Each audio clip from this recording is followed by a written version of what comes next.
চলে এলাম পুরো দুনিয়া কাঁপানো মুভি পুষ্পা দ্য রাইজের এক্সপ্লেনেশন নিয়ে। এক সামান্য মজদুর কিভাবে নিজের সাহস আর বুদ্ধি দিয়ে হয়ে হচ্ছে বিরাট এক গ্যাংস্টার, তার গল্প দিয়ে সাজানো মুভি পুষ্পা। না আর কোনো ইন্ট্রো না দেই, কারণ পুরো মুভিটাই জাস্ট আগুন। তো চলো আর প্যাচাল না বাড়িয়ে শুরু করা যাক আজকের মুভি এক্সপ্লেনেশন।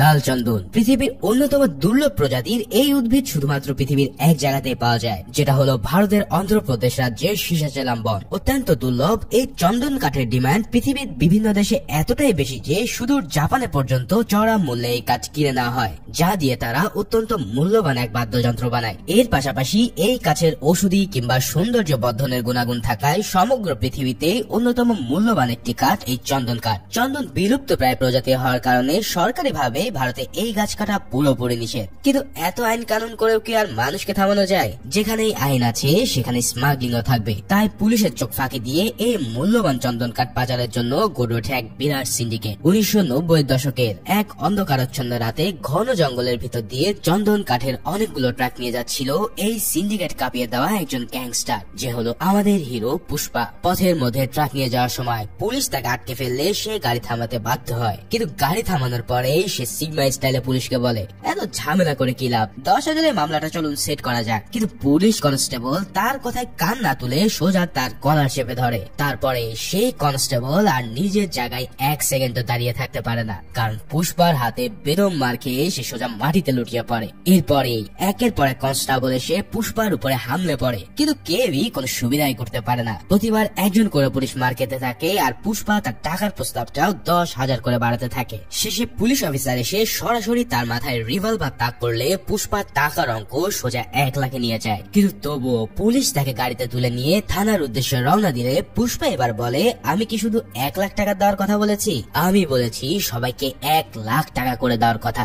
এই কথা শুনে সাথে সাথে কড়া ব্রেকে পুলিশের সব গাড়ি থেমে যায়। পুষ্পা ভালো করেই জানতো যে তখনকার দিনের বেশিরভাগ ভারতীয় পুলিশ ছিল এক প্রকার টাকার কুকুর, তাদের কাছে টাকা ছাড়া আর কিছু কথাই হতো না। তাই পুষ্পার এমন লোভনীয় অফার পাওয়ার পর কেউই তার এই সুযোগ হাত ছাড়া করতে না পেরে অবশেষে পুষ্পাকে সসম্মানে ছেড়ে দিতে বাধ্য হয়। পুলিশ যাওয়ার সময় তার নাম জিজ্ঞেস করলে পুষ্পা পুরাই স্যাভেজ ভঙ্গিতে বলতে থাকে, আমার নাম হলো পুষ্পা, আর তোমাদের পক্ষে আমাদের নাম মনে না রাখাটাই ভালো হবে। এখন আমাদের এই স্যাভেজ হিরো কিন্তু শুরু থেকে এই অবস্থায় ছিল না। কিভাবে পুষ্পা একেবারে জিরো থেকে আজকের এই পুষ্পা হয়ে উঠেছে তা আমরা শুনতে পাই পুষ্পার একান্ত ডান হাত কেশবের মুখে। আজ থেকে কয়েক বছর আগে পুষ্পা ছিল একজন সাধারণ কাঠ মিলে কাজ করা শ্রমিক, কিন্তু স্ট্যাটাস আর যাই হোক সব সময় তার মধ্যে সেই স্যাভেজ ভাবটাই শুরু থেকে ছিল। তাই তো একদিন মিলের মালিক যখন তার সামনে দিয়ে মিলে ঢুকছিল তখন সে পায়ের উপর পা তুলে বসেছিল। এই কাণ্ড দেখে মালিকের কথায় ম্যানেজার এসে পুষ্পাকে জবাব দিয়ে করলে পুষ্পা জবাব দেয় যে আমি এই কারখানায় কেবল শ্রম দেওয়ার কাজ করি, ইজ্জত দেওয়ার না। মানে এই পুষ্পা যে কি লেভেলের সিগমা ছিল তা একবার চিন্তাই করো। যাক ম্যানেজার তাকে তবুও চেঞ্জ হতে বললে সে সোজাসুজি চাকরি ছেড়ে দেয়। যখন নিজের ভাগের মজদুরি নিয়ে পুষ্পা হেঁটে যাচ্ছিল তখন এই সিগমা স্টাইল দেখে ম্যানেজারের মুখ থেকে বেরিয়ে আসে একটা ভবিষ্যৎবাণী। ম্যানেজার বলে ওঠে, হয় এই ছেলেটা একদিন সবকিছু বরবাদ করে দেবে, না হয় পুরো পৃথিবীর রাজ করবে। ম্যানেজারের এই কথাটা পরবর্তীতে কিভাবে ফলে গিয়েছিল সেটা আমরা ধীরে ধীরে জানতে পারবো। এই ঘটনা যখন ঘটেছিল তখন পাশে দাঁড়িয়ে সবকিছু দেখছিল পুষ্পার মতোই আরেকজন সাধারণ শ্রমিক কেশব। আর পুষ্পার এই কথা যেন তার বুকে কাঁপন ধরে দিয়েছিল, আর পুষ্পা কথার মাধ্যমে তার মন জয় করে নিয়েছিল। তাই কেশবও নিজের চাকরি ছেড়ে দিয়ে পুষ্পার পিছনে পিছনে চলতে শুরু করে। এরপর কেশব পুষ্পার বাড়িতে গিয়ে দেখতে পায় পুষ্পার মা ছিল একজন সামান্য গোহালা। পুষ্পা মিলের চাকরি ছেড়ে দিয়ে বাড়িতে এসে দেখতে পায় যে তার মা পার্বতীর পুরাতন পাওনাদার রেড্ডি এসে তার মায়ের সাথে প্রচন্ড দুর্ব্যবহার করে টাকা চাইছে। এর উপর সে পুষ্পার চাকরি ছেড়ে দেওয়ার খবর চাও পার্বতীকে জানিয়ে হুমকি দেয় যে পরের দিনের মধ্যে টাকা পরিশোধ না করলে সে পুরো গ্রামের সামনে পার্বতীকে হেনস্থা করবে। পুষ্পা তখনকার মতোই এই রেড্ডিকে তেমন কিছুই বলে না, কিন্তু পরের দিন সে ঠিকই রেড্ডির সব টাকা ফেরত দেয়। আর এরপর সে রেড্ডিকে মারতে মারতে তাকে দিয়ে সেই সমস্ত লোককে টাকা পরিশোধের খবর শোনায় যাদের সামনে রেড্ডি গতকাল পুষ্পার মাকে অপমান করেছিল। মানে চিন্তা করো এই পুষ্পা কি লেভেলের এক্সট্রিম জেদি ছিল। যাই হোক সেদিন পুষ্পা গ্রামের মেইন রোডের ধারে বসে থাকার সময় দেখতে পায় যে কিছু লোক গাড়িতে করে মজদুর ভাড়া করে নিয়ে যাচ্ছে। এখানে একটা কাজের মজুরি ছিল মাত্র 100 রুপি, কিন্তু অন্য আর একটা গাড়িতে গেলে মজুরি পাওয়া যাবে পুরো 1000। কিন্তু 1000 টাকার কাজেও রিস্ক আছে, কেননা দাম বেশি মানেই সেই কাজ বেআইনি, আর তাতে পুলিশের হাতে ধরা পড়ার সম্ভাবনাও অনেক বেশি। কিন্তু আমাদের ঘাড়তারা পুষ্পা সেই বেআইনি কাজটাকেই বেছে নিলে তার পিছু পিছু কেশবও সেই গাড়িতে উঠে পড়ে। এবার তাদেরকে সেই লাল চন্দনের ঘন বনের মধ্যে নিয়ে যাওয়া হয়। এর মানে এরা যে লাল চন্দন গাছ কাটতে যাচ্ছে সেটা তো তোমরা বুঝতেই পারছো। নির্দিষ্ট নিয়ম অনুসারে পূজা পাঠ করার পর সবাই মিলে চন্দন গাছ কাটতে শুরু করে, কিন্তু কিছুক্ষণ পরে পুলিশ এসে পড়লে সবাই ভয়ে পালানো শুরু করতে চায়। কেন সেই অঞ্চলের পুলিশ ডিএসপি গোবিন্দ ছিল স্মাগলারদের জম, যার হাত ফসকে একটা চন্দনের কাছও যেতে পারতো না। পুলিশ আসার পরে সবাই যখন পালাতে শুরু করে তখন পুষ্পা সবাইকে বলে, কি আমরা কিভাবে খালি হাতে পালানোর জন্য এখানে এসেছি। এরপর সে সবাইকে একটা আইডিয়ার কথা জানালে তার কথা মতো সবাই থেকে যায়। কিছুক্ষণের মধ্যে পুলিশ সেখানে এসে দেখতে পায় যে সেই জায়গায় চন্দনের লাকড়ির কোনো চিহ্নই নেই। শ্রমিকরাও পুলিশের কাছে দাবি করে যে তারা এখানে কেবল ছাগল চড়াতে এসেছে, কিন্তু পুষ্পা তো আর তার স্বভাব ছাড়তে পারে না, তাই সে এই অবস্থাতেও পুলিশের সামনে বসে কুড়াল ধার দিচ্ছিল। যখন গোবিন্দ পুষ্পাকে কুড়াল আনার কথা জিজ্ঞেস করে তখন পুষ্পা বলে, এই কুড়াল হলো বাঘের জন্য, কারণ ছাগল শিকার করতে গেলে বাঘ চলে আসতে পারে। পুষ্পার এই চিৎকারি শুনে গোবিন্দ খেপে গেলে পুষ্পা তাকে বলে, তোমাদেরকে সম্মান করি বলে তোমরা আসার আগে কাঠ লুকিয়ে ফেলেছি, না হয় তোমাদের নাকের সামনে দিয়ে আমি সব নিয়ে যেতাম। এই কথা শোনার পর গোবিন্দ আরো খেপে গিয়ে পুষ্পার দিকে রিভলভার তাক করে। তখন পুষ্পার আশেপাশে সব মজদুররাও কুড়াল নিয়ে এক মার মুখের অবস্থান নেয়। এই বেগতিক অবস্থা দেখে পুলিশ কনস্টেবল ডিএসপি গোবিন্দকে বুঝিয়ে সুঝিয়ে সেখান থেকে নিয়ে যায়। এরপরে আমরা দেখতে পাই যে পুষ্পা কাঠগুলোকে লুকানোর জন্য এক মারাত্মক টেকনিক ব্যবহার করেছিল। সে ঘন লতা পাতা আর রশির মাধ্যমে কাঠগুলোকে গাছের শাখায় এমন ভাবে লুকিয়ে রেখেছিল যাতে কারো নজরে আসে না। ভাই রে ভাই, এই পুষ্পা যে স্যাভেজ হওয়ার পাশাপাশি খুব চালু খেলুড়ে সেটা তো তোমরা বুঝতেই পারছো। যাই হোক, পুলিশ চলে যাওয়ার পরে সবাই মিলে কাঠগুলোকে গাড়িতে লোড করা শুরু করে। এদিকে পুষ্পার একনিষ্ঠ ভক্ত হয়ে ওঠা কেশবও পুষ্পার কাছে গিয়ে বলে, বস আমি আপনার বিগ ফ্যান, তাই আজ থেকে আমাকে আপনার সাথে অ্যাসিস্ট্যান্ট হিসেবে রাখেন। কারণ কেশবের বিশ্বাস ছিল যে পুষ্পার সাথে থাকলে একদিন সেও নিজেও রাজার হালে থাকতে পারবে। তাই পুষ্পার জন্য যখন কেশব মজুরে আনতে যায় তখন হুট করে সবাই দেখে ডিএসপি গোবিন্দ এবার বিরাট ফোর্স নিয়ে সেখানে এসে পড়েছে। পুষ্পা ডিএসপি কে দেখতে পেয়ে পাথর নিক্ষেপ করা শুরু করে দেয়। তার দেখা দেখি সবাই পাথর মারা শুরু করলে গোবিন্দ একটা ফাঁকা গুলি করে, আর গুলির আওয়াজের সাথে সাথে এবার সব শ্রমিকের হাওয়া বের হয়ে গিয়ে তারা পালাতে শুরু করে। কিন্তু পুষ্পা এভাবে পালানোর লোক ছিল না, তার চিন্তা ছিল যে কিভাবে সেই কাঠচন্দন গুলোকে সেফ রাখতে পারবে। তাই সে দ্রুত একটা কাঠ মাটিতে পড়েছিল সেটাকেও ট্রাকে তুলে নিয়ে মারাত্মক এক স্টাইলে ট্রাক চালাতে শুরু করে। যখন পুলিশও তার পিছনে ধাওয়া করতে করতে ভেবে নেয় যে পুষ্পা হয়তো ট্রাক নিয়ে পালিয়ে গেছে, তখন তারা অবাক হয়ে দেখতে পায় তাদের সামনে মাঝ রাস্তায় দাঁড়িয়ে আছে পুষ্পা।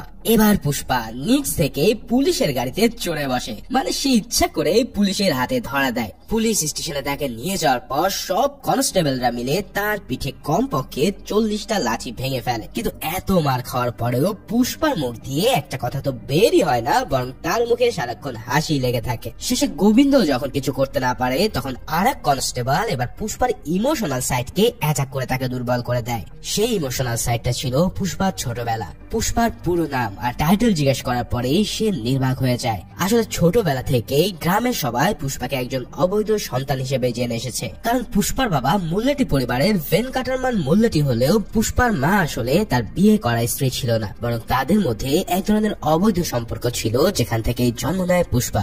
এই কারণে পুষ্পার সৎ ভাই মোহন কোনোদিনও তাকে স্বীকৃতি দেয়নি। ছোটবেলা থেকে কোনোদিনও পুষ্পা নিজের বাবার পরিচয় দেওয়ার সুযোগ পায়নি। তবে পুলিশ কনস্টেবলের এই দুর্বল সাইড অ্যাটাক করার পর পুষ্পা কিছুক্ষণের জন্য নির্বাক হয়ে গেলেও সে নিজেকে সামলে নেয়। ততক্ষণে পুলিশের সাথে যোগাযোগ করে নিয়েছিল চন্দন কাঠের সিন্ডিকেটের মাফিয়ার বসরা, যারা ছিল 3 ভাই। পুলিশ পুষ্পাকে এই 3 ভাইয়ের সাথে দেখা করাতে নিয়ে যায়। এই 3 ভাইয়ের বায়োডাটা ছিল একদম দেখার মতো। এদের মধ্যে সবচেয়ে ছোট ছিল জলি রেড্ডি, যে পুরো একজন নেশাখোর আর নারী লোভী গ্যাংস্টার। গ্রামের সব মেয়েরাই তার এই জঘন্য লালসার শিকার হতো এবং প্রতিদিনই তার নতুন নতুন মেয়ের দরকার হতো। অন্যদিকে মেজো ভাই জাগ্গা রেড্ডি ছিল তাদের মধ্যে সবচেয়ে বুদ্ধিমান, তাই এই বিজনেসে সকল হিসাব নিকাশ সহ সব টেকনিক্যাল সাইড গুলো সেই সামনে দিত।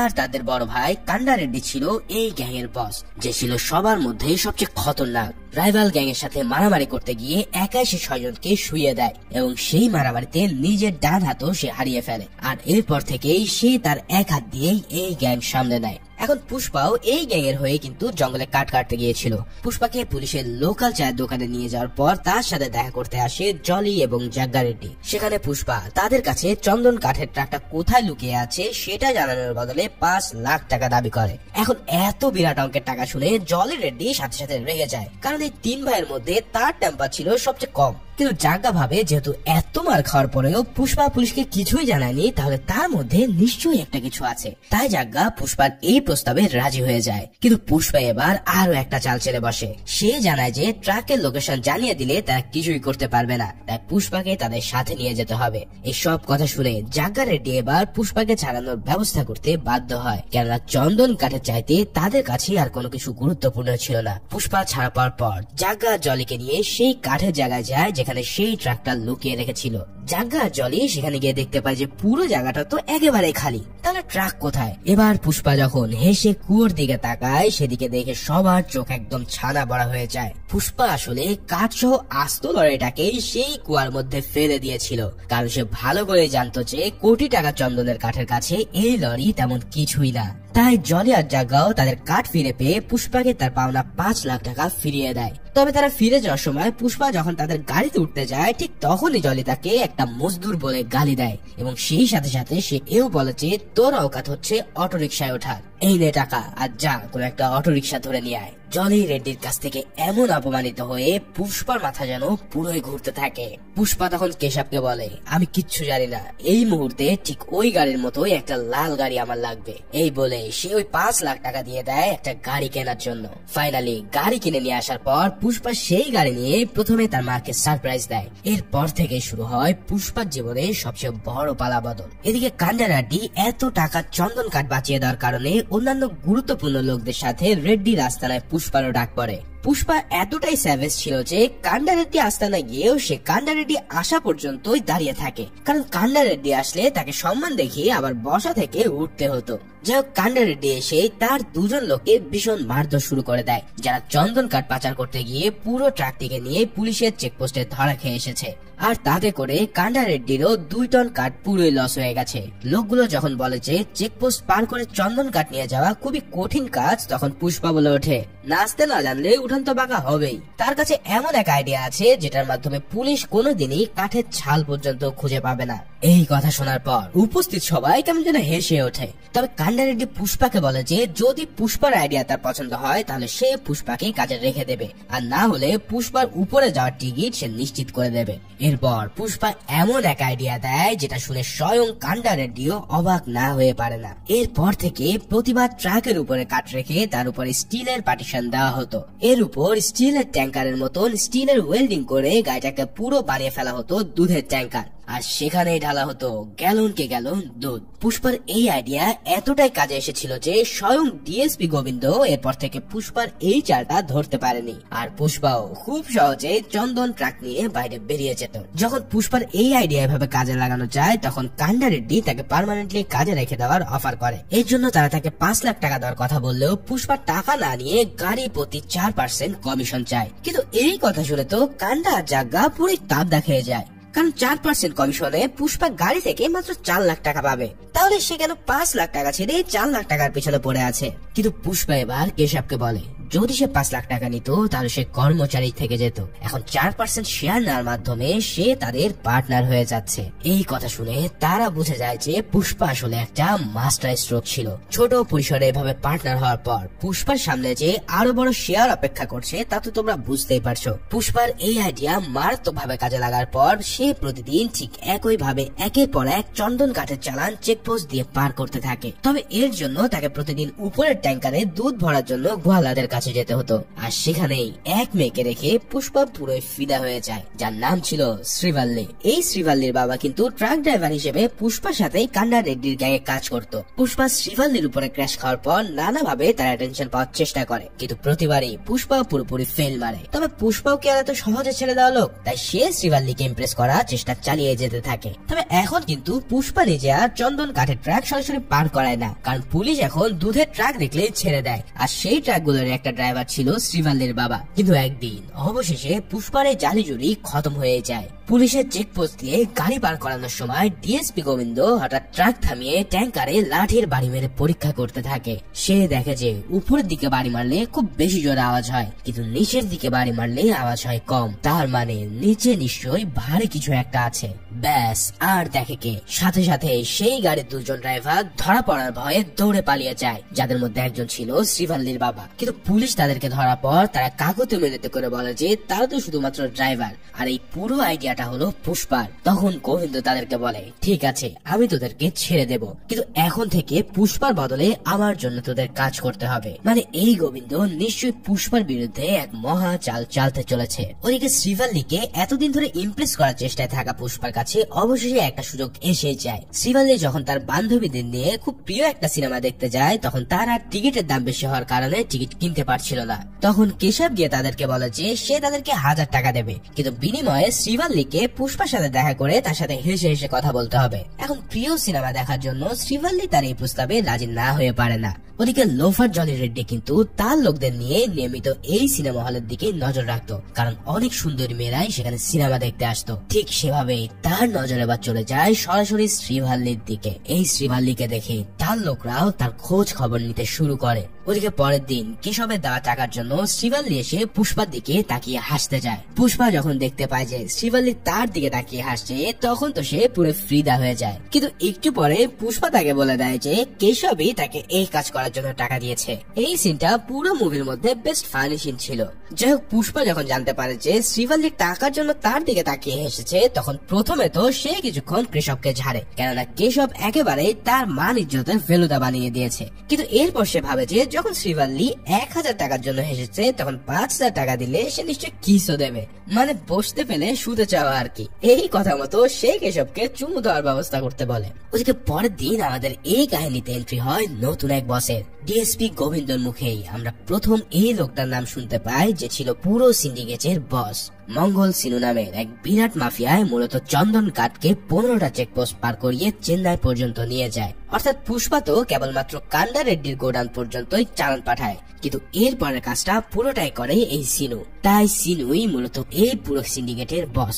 এর সাথে তার বউ দক্ষা এবং শালক মোগলিসও কম যায় না। মঙ্গল সিনু তার সমস্ত চন্দন কাঠ কান্ডা রেড্ডির গোডাউনে রাতে দিয়েছিল, আর গোবিন্দ সেই 2 ট্রাক ড্রাইভারকে বলে দেয় ওই গোডাউনে পৌঁছানো মাত্রই পুলিশকে ফোন করতে, যাতে করে তারা এই 200 কোটি টাকার মেগা চালান হাতে নাতে ধরতে পারে। ওদিকে সেই গোডাউনে পরের দিন মঙ্গল সিনুর সাথে দেখা হয় পুষ্পার। মঙ্গল সিনু এবং তার শালক কিন্তু জলি রেড্ডির উপরে এই কাঠের গোডাউনের দায়িত্ব দিতে চায়নি, কারণ জলিকে চাইলেই সহজে মেয়ে দিয়ে ফাঁসানো যায়। তাই কান্ডা সাদের সাথে পরিচয় করিয়ে দেয় পুষ্পার, যে তার স্বভাব সুলভ স্যাভেজ ভঙ্গিতে সিনুর সাথে পরিচিত হয়। সিনু পুষ্পাকে দেখে বুঝে যায় যে সে কোনো কাঁচা খেলোয়াড় না। যাই হোক, সিনুর এই চালানের দায়িত্ব বুঝে পাওয়ার পর পরের দিন পুষ্পা সেই মুহূর্তটার জন্য রেডি হয়ে যায়, যার জন্য সে শ্রীভাল্লিকে 5000 টাকা দিয়েছিল। শ্রীভাল্লির বান্ধবীরা তাকে ঠেলে ঠুলে নিয়ে আসলেও শ্রীভাল্লি খুব নার্ভাস বোধ করতে থাকে। পুষ্পার সাথে একই গাড়িতে তাকে তুলে দেওয়ার পরেও তার প্রচুর ইতস্তবোধ হচ্ছিল। শেষ পর্যন্ত আসল কাজটা করার আগেই ভয়ে শ্রীভাল্লি কেঁদে দেয়, কারণ তার নাকি স্বামীকে প্রথম কিস দেওয়ার ইচ্ছা ছিল। এর জন্য অবশেষে তার বান্ধবীরা এসে তাকে সেখান থেকে নিয়ে চলে যায়, আর পুষ্পাও শপথ করে যে সে একদিন এই মেয়েটাকে বিয়ে করেই ছাড়বে। এদিকে এই ঘটনার পর চন্দন কাঠের গোডাউনে ফিরে পুষ্পার সমস্ত কাঠ রাখা আছে দেখে ভীষণ অবাক হয়ে যায়, কারণ আগের দিন রাতেই সব কাঠ মঙ্গল সিনুর কাঠে পাঠিয়ে দেওয়ার কথা ছিল। পুষ্পা যখন জানতে পারে যে জলি রেড্ডি ভিতরে পার্টিতে ব্যস্ত থাকায় সে কাঠ পাঠিয়ে দিতে ঠিকঠাক মতো পারেনি, তখন সবার নিষেধ সত্ত্বেও পুষ্পা তালা ভেঙে ভিতরে ঢোকে। এরপর পুষ্পা ভিতরে এক মহিলাকে দেখতে পেয়ে তাকে বাড়ি পাঠানোর ব্যবস্থা করে, কিন্তু কিছুক্ষণ পর জলি সেখানে এসে মেয়েটাকে দেখতে না পেয়ে পুষ্পার উপরে মারাত্মক খেপে যায়। এদিকে কান্ডা রেড্ডি পুষ্পাকে ফোন করে জানায় যে পুলিশ তাদের গোডাউনের খবর জেনে গেছে।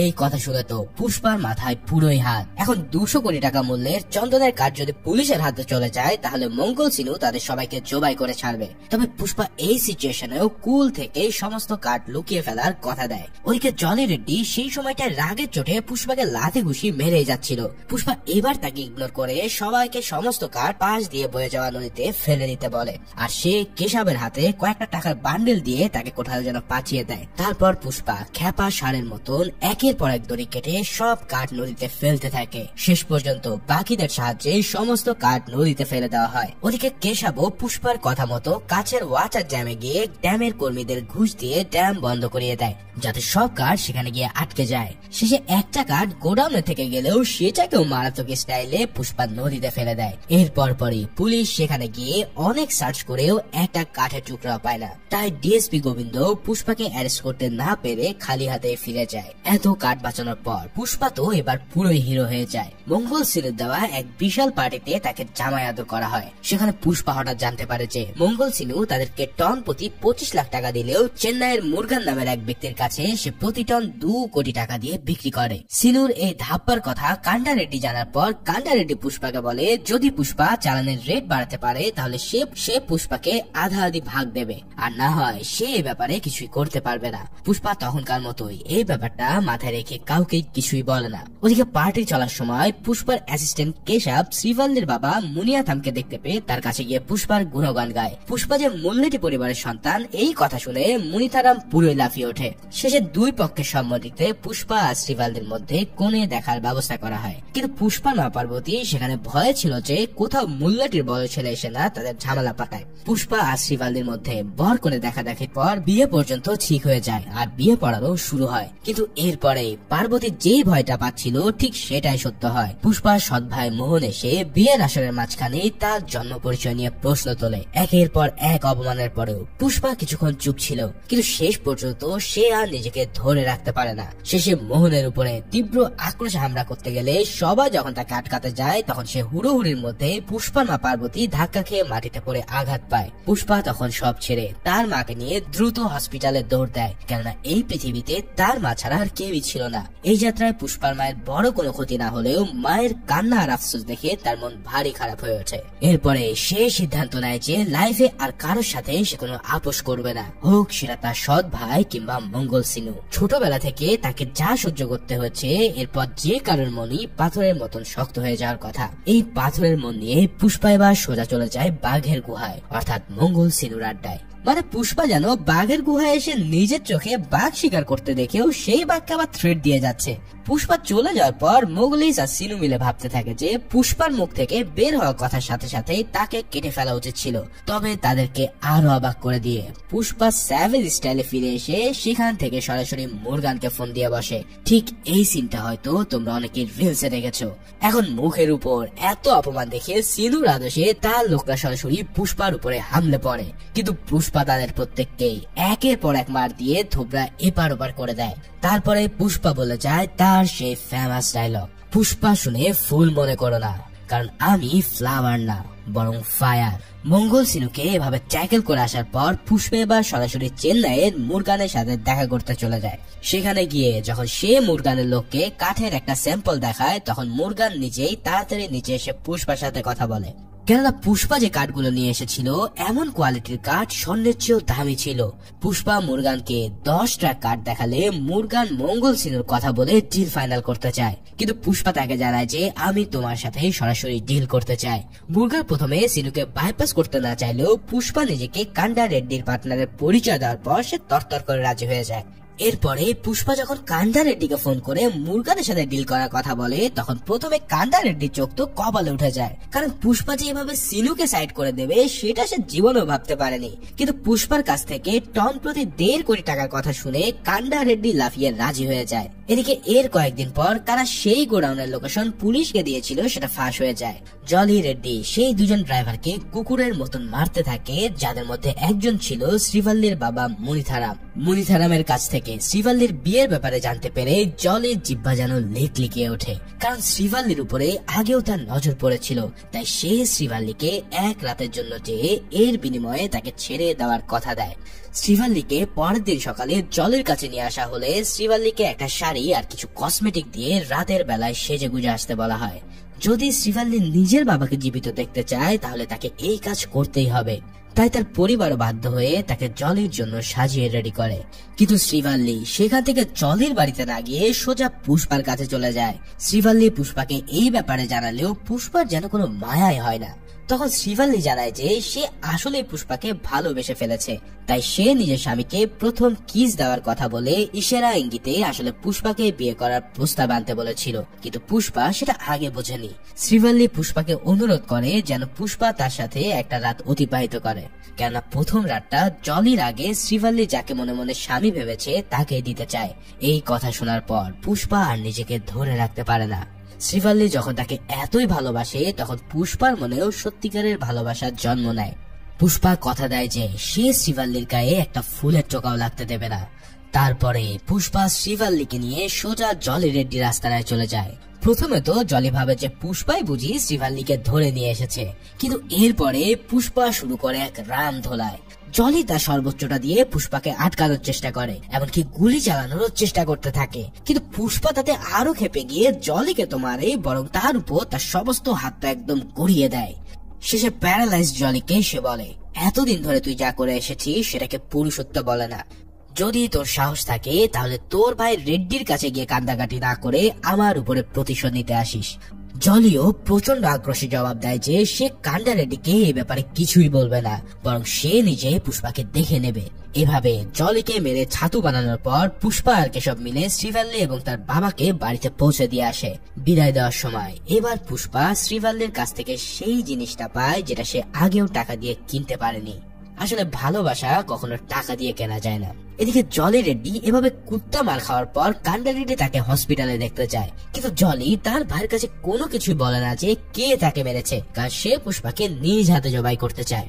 নিজের ভাইয়ের এই অবস্থা দেখে মাথায় রক্ত চড়ে ওঠা কান্ডা সেই গোডাউনের কেয়ারটেকারকে পেটে ছুরি বসিয়ে দিয়ে সেখান থেকে চলে যায়। কান্ডা যখন হসপিটাল থেকে আসছিল সেই সময়টায় পুষ্পা কেশবকে নিয়ে টাকা গোনায় ব্যস্ত ছিল। এই অবস্থাতে কেশব পুষ্পার সাথে কথা বলা বলি করছিল যে যদি জলি কান্ডা রেড্ডিকে সব বলে দেয় তাহলে পুষ্পার কি হবে। তাদের কথাবার্তার মাঝখানে কান্ডা রেড্ডি এসে সেই ঘরে ঢোকে। কান্ডা পুষ্পাকে মুরগানের পাঠানো টাকা আনতে যাওয়ার কথা বলে বেরিয়ে যায়। কান্ডা রেড্ডি চলে যাওয়ার পরে কেশব তো খুবই ভয় পেয়ে যায়। কোথাও দরজার বাইরে থেকে কান্ডা রেড্ডি তাদের কথা শুনে ফেলেনি তো, সেটা টেস্ট করার জন্য সে দরজা বন্ধ করে পুষ্পাকে ভিতর থেকে একটা কথা বলতে বলে, কিন্তু পুষ্পা আসলে কিছুই বলেনি। মানে পুষ্পা এই ব্যাপারে পুরো ড্যাম কেয়ার ভাব নিয়ে বসে আছে। কথা মোতাবেক পুষ্পাকে নিয়ে কান্ডা রেড্ডি এবং জাগ্গা রেড্ডি এক স্বর্ণের দোকান থেকে মুরগানের টাকা আনতে যায়। সেখানে পুষ্পাকে তার শ্রীভাল্লির জন্য স্বর্ণ চেন কিনতে দেখা যায়। পুষ্পা টাকা নিয়ে এসে গাড়িতে উঠলে কান্ডার নতুন গোডাউনের দিকে গাড়ি চালাতে বলে। ওদিকে কেশব তার ঘরে বসে হঠাৎ এক কাজের মেয়ে থেকে জানতে পারে যে ওদিন তাদের বলা সমস্ত কথাই সেই মেয়ে এবং কান্ডা রেড্ডি মিলে একসাথে শুনে নিয়েছিল। এই কথা শোনার পরে তো কেশবের আত্মারাম খাঁচা ছাড়ার মতন হয়ে যায়। তৎক্ষণাৎ কেশব দৌড়ে গিয়ে পুষ্পার প্যাজার ডিভাইসে একটা মেসেজ পাঠিয়ে দেয়। পুষ্পা সব সময় তার ফোনের বদলে একটা প্যাজার ডিভাইস রাখতো, কিন্তু পুষ্পা ওই মেসেজ দেখার সাথে সাথেই কান্ডার লোকেরা তার মাথায় কাপড় পরিয়ে তাকে বেঁধে ফেলে। এরপর পুষ্পাকে গাড়ি থেকে নামিয়ে রেড্ডির লোক তখন বেদম পেটানো শুরু করে। তার জন্য পাশে একটা কবরও খুঁড়ে রাখা হয়। কান্ডা রেড্ডি পুষ্পাকে বলে, তোকে আমরা খাইয়ে পরিয়ে পার্টনার বানালাম আর তুই কিনা আমার ভাইয়ের পিছন থেকে মারলি। পুষ্পা তখন বলে, আমি জানি তুমি শুধুমাত্র 50% পার্টনারশিপ না দেওয়ার জন্য আমাকে সরিয়ে দিচ্ছ, কারণ তোমার ভাইয়ের ব্যাপার যদি এটা হতো তাহলে তুমি আমাকে ঘরের মধ্যেই উপরে পাঠাতে। মৃত্যুর এত কাছাকাছি এসেও পুষ্পা প্রাণ খুলে হাসতে থাকে। যখন কান্ডা রেড্ডি পুষ্পার দিকে গুলি চালাতে যাবে, কিন্তু সেই সময় তাকেই কে যেন এক গুলি করে বসে। দেখা যায় মঙ্গল সিনু শ্যালক মোগলিস তার সব দলবল নিয়ে চলে এসেছে। সেই যে কান্ডা রেড্ডির গ্যাং পুষ্পার সাথে মিলে মঙ্গল সিনুকে বাইপাস করে মুরগানের কাছে বিক্রি চালান করেছিল, সেই প্রতিশোধ তারা নিতে এসেছে। এবার খেলা পুরোপুরি ঘুরে যায়। কান্ডা রেড্ডি গুলি খাওয়ার পর জাগ্গা এবং রেড্ডি গ্যাং এর বাকিরা পুষ্পাকে ছেড়ে হামলে পড়ে সিনু গ্যাং এর উপর। দুই দলের মধ্যে শুরু হয় প্রচন্ড গোলাগুলি আর মারামারি। এই সুযোগে মাথায় কাপড় বাঁধা অবস্থাতেই পুষ্পা কাপড়ের নিচ দিয়ে যা দেখতে পাচ্ছিল তাতেই সে কয়েকজনকে মেরে কাবু করে দেয়। সিনু গ্যাং এর এক দল জাগ্গাকে মারধর করে টাকা বাগিয়ে নেয় এবং বাকিরা লেগে পড়ে পুষ্পার পিছনে। পুষ্পা দৌড়াতে দৌড়াতে সবাইকে নিজের পিছন দিয়ে জঙ্গলের ভিতরে নিয়ে যায়। এরপরে ঘুরে দাঁড়িয়ে সে এমন স্টাইলে ফাইট শুরু করে যেটার জন্য দা ছুরি হাতেও তারা কেউই পেরে ওঠে না। ভাইরে ভাই, পুষ্পা যেভাবে চোখ বেঁধে ফাইটিং করছিল তা ছিল সত্যি দেখার মতো। যাই হোক, অবশেষে পুষ্পা মাটির উপরে স্লাইড করে চোখে বাঁধা কাপড়টা খুলে ফেলতে সক্ষম হয়। এরপর এক লোক তার উপরে গুলি চালাতে গেলে পুষ্পা তাকে মেরে হাতের বাঁধন অবস্থায় পিস্তলটা নিজের করে নেয়। তারপরে পিছনে থাকা এক লোকের দিকে পিস্তল তাক করিয়ে তার হাতের বাঁধন খুলে দিতে বলে। লোকটা বাঁধন খুলে দিতে গেলে আর এক লোক পুষ্পার সামনে রামদা নিয়ে ছুটে আসতে থাকে।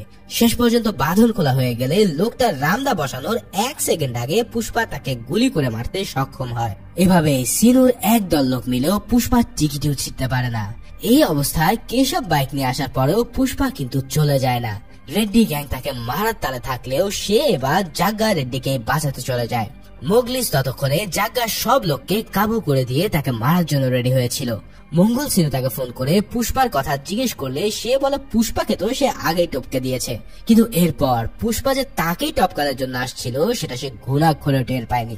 এরপর পুষ্পা আসার পর মোগলিসের দলের সাথেও তার এক তুমুল ফাইটিং হয়, কিন্তু এতগুলো লোক মিলেও পুষ্পার কিছুই করতে পারে না, বরং কুকুরের মতন মার খেয়ে পড়ে থাকে। সে পুষ্পার উপর অ্যাটাক করতে গিয়ে মোগলিসও বেদম মার খেয়ে পুষ্পার হাতে জিম্মি হয়ে যায়।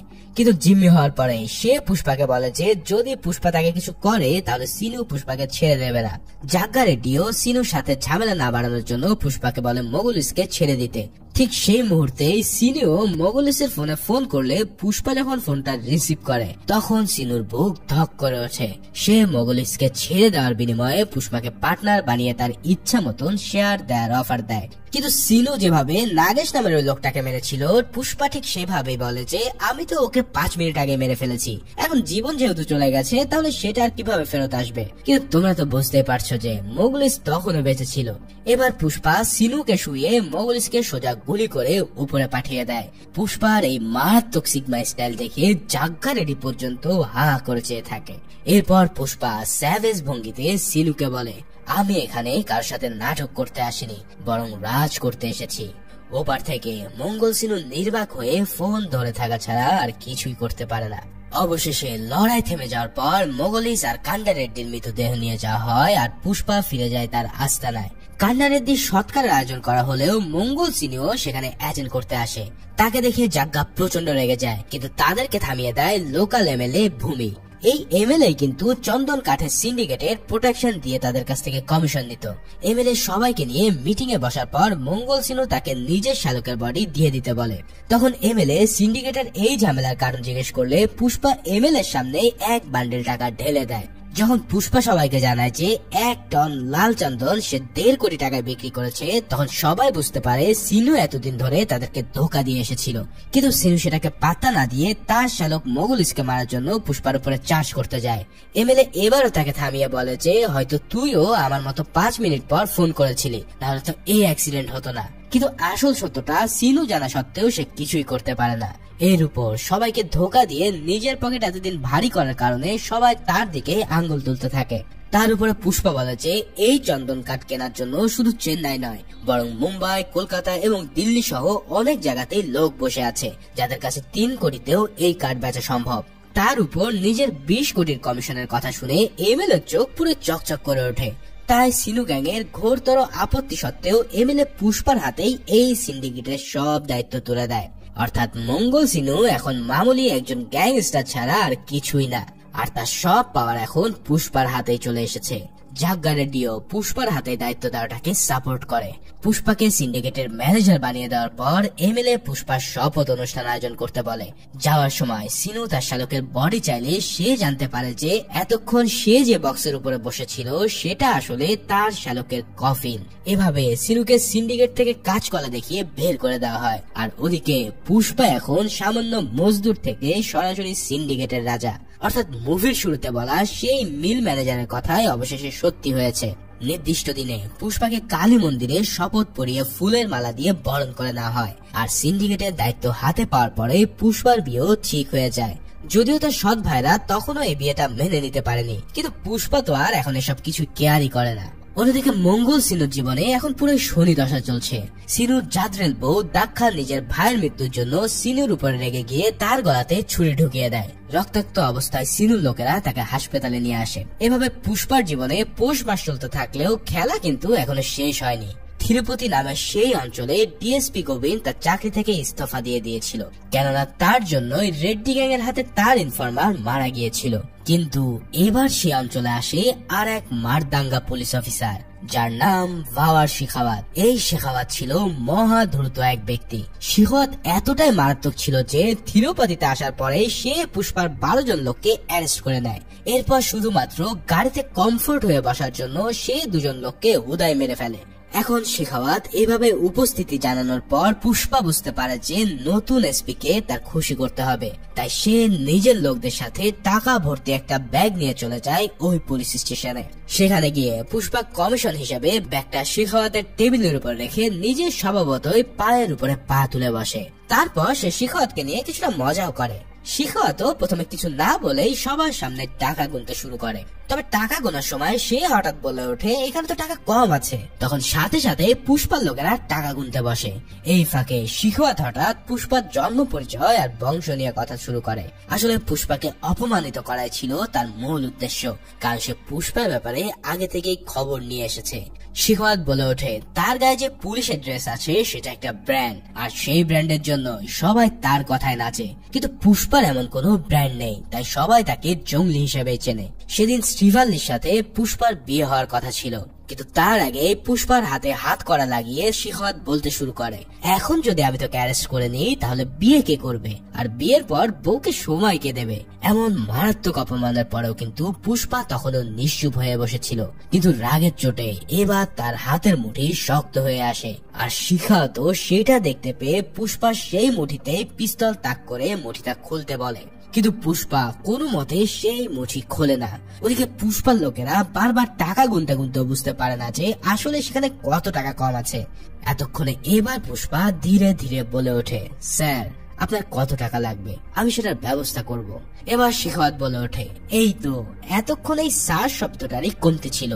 তারপর শেখাওয়াত টাকার ব্যাগটা নিজের কাছে নিয়ে গিয়ে বলে এরপর থেকে যতবারই কেউ তাকে কমিশন দিতে আসবে প্রতিবারই তাকে স্যার ডাকতে হবে, আর টাকার পরিমাণটাও শেখাওয়াত নিজেই ঠিক করবে। পুষ্পা কিন্তু এই মারাত্মক অপমানগুলো নীরবে হজম করে নেয়। এই ঘটনার পর থেকে নিজের বিয়ের আগ দিন পর্যন্ত পুষ্পা শেখাওয়াতকে কিছুই বলেনি। কিন্তু পুষ্পা তো আর এই অপমান ভুলে যাওয়ার লোক নয়। ঠিকই সে নিজের মনে পুষে রাখা সমস্ত আক্রোশ দেখায় তার বিয়ের একদম আগ মুহূর্তে। পুষ্পার যখন বিয়ের লগ্ন উপস্থিত তখন সেই সময়টায় পুষ্পা বিয়ের অনুষ্ঠানে না থেকে চলে যায় শেখাওয়াতের কাছে। পুষ্পা শেখাওয়াতের কাছে ছোটখাটো পার্টি করার নাম দিয়ে প্রচুর মদ নিয়ে গিয়েছিল। দুজনে মদ খেতে খেতে পুষ্পা হঠাৎ সেদিনের অপমানের কথা স্মরণ করতে থাকে। শেখাওয়াত প্রথমে ভেবে পায় না যে পুষ্পা কেন এতদিনের আগের জিনিস নিয়ে পড়ে আছে, কিন্তু পুষ্পা কোনোদিনও কাউকে ছাড় দেয় না। এবার সে শেখাওয়াতকে বলে যে শেখাওয়াতের রিভলভারে একটা গুলি বেশি আছে, কেননা সেই দিন রিভলভারের একটা গুলি পুষ্পার হাতের মুঠিতে থাকার কথা ছিল, কারণ শেখাওয়াত পুষ্পার মুঠিতে ওই রিভলভার তাক করে রেখেছিল। এবার পুষ্পা তার কাছ থেকে গুলি নিয়ে নিজেই নিজের হাতে গুলি করে দেয়। এরপর রক্তমাখা হাত তুলে পুষ্পা বলে এতদিন সে কেবল তার মায়ের জন্য চুপ ছিল যাতে তার বিয়েটা ঠিকঠাক সম্পূর্ণ হয়, কিন্তু পুষ্পা কখনো অপমান ভোলে না। পুষ্পার এই হাতে যে রক্ত সেটাই তার ব্র্যান্ড। পুষ্পা এরপর শেখাওয়াতকে তার জামা প্যান্ট খুলতে বাধ্য করে। এরপর পুষ্পাও নিজেও একই কাজ করে বলে যে আমরা এখন দুজন একই অবস্থায় আছি। কিন্তু মজার ব্যাপার কি জানো, এই অবস্থাতেও আমাকে সবাই পুষ্পা ভাই বলে চিনবে, কিন্তু তোকে এই অবস্থায় তো নিজের কুকুরও চিনতে পারবে না। আর এটাই হলো আমার ব্র্যান্ড, যেখানে আমি নিজের দমেই এত দূর এসেছি, কোনো উর্দি কিংবা ব্যাজের পাওয়ারে আসিনি। এভাবে পুষ্পা হাড়ে হাড়ে অপমানের শোধ তুলে নিয়ে সেখান থেকে চলে যায়। এত বড় অপমানিত হওয়ার পর শেখাওয়াত পুষ্পাকে গুলি করতে গিয়েও সে থমকে যায়। ভাইরে ভাই, এই পুরো সিনটাই জাস্ট মারাত্মক ছিল। এরপর পুষ্পা আন্ডারওয়্যার পরা অবস্থাতে সোজা চলে যায় নিজের বিয়ের আসরে। মানে এই লোকটার বোল্ডনেস এর কথা একবার চিন্তা করো। ওদিকে পুষ্পার বলা সে কথাই ঠিক হয়, কারণ শেখাওয়াতকে অর্ধ উলঙ্গ অবস্থায় দেখতে পেয়ে তার পোষা কুকুরই তাকে চিনতে পারে না। এই কাণ্ড দেখে শেখাওয়াত আর সহ্য করতে না পেরে তার সেই কুকুরটাকে মেরে ফেলতে বাধ্য হয়। এরপর তার কাছে আসা সমস্ত কমিশনের টাকাতে সে আগুন জ্বালিয়ে পাগলের মতন হাসতে থাকে, কারণ তার সাথে যা ঘটে গেছে সেটা সব টাকা পয়সার ঊর্ধ্বে। তার মানে তো তোমরা বুঝতেই পারছো শেখাওয়াতের মনে যে আগুনটা পুষ্পা জ্বালিয়ে দিয়েছে সেটা এত সহজে আর নিভবে না। ওদিকে পুষ্পাও নিজের বিয়ের আসরে এই অবস্থায় যাওয়ার পর তার গায়ে কোনো মতো কাপড় জড়িয়ে শ্রীভাল্লির সাথে তার বিয়ে সম্পূর্ণ হয়। পুষ্পা নিজেও বুঝতে পারছে যে শেখাওয়াতের সাথে সে যে কাণ্ড ঘটিয়ে এসেছে সেটা এই যুদ্ধের কেবল শুরু। এখন এই যুদ্ধটা কোথায় গিয়ে ঠেকবে সেটা সে নিজেও জানে না। এছাড়াও জলি রেড্ডির সাথে তারও তো একটা হিসাব নিকেশ বাকি আছে। আর ঠিক এই সিনের মধ্যে দিয়ে এই মারাত্মক অ্যাকশন মুভিটা এখানেই শেষ হয়ে যায়। তবে মুভির একদম শেষ সিন আমরা দেখতে পাই যে এখানেই মুভির শেষ নয়, কারণ পরবর্তী পার্টের নামটা মুভির শেষে আমাদেরকে দেখানো হয়। পুষ্পা দ্য রুল নামে সেই আপকামিং মুভি আগামী মাসে রিলিজ হতে চলেছে। আর সেখানে হয়তো দেখা যাবে পুষ্পার স্টার্ট করা যুদ্ধের ফাইনাল ক্লাইম্যাক্স। বরাবরের মতন ঠিক সেই মুভির এক্সপ্লেনেশন নিয়েও আমি হাজির হয়ে যাব এই চ্যানেলে। সে পর্যন্ত সবাই ভালো ও সুস্থ থাকো। আল্লাহ হাফেজ।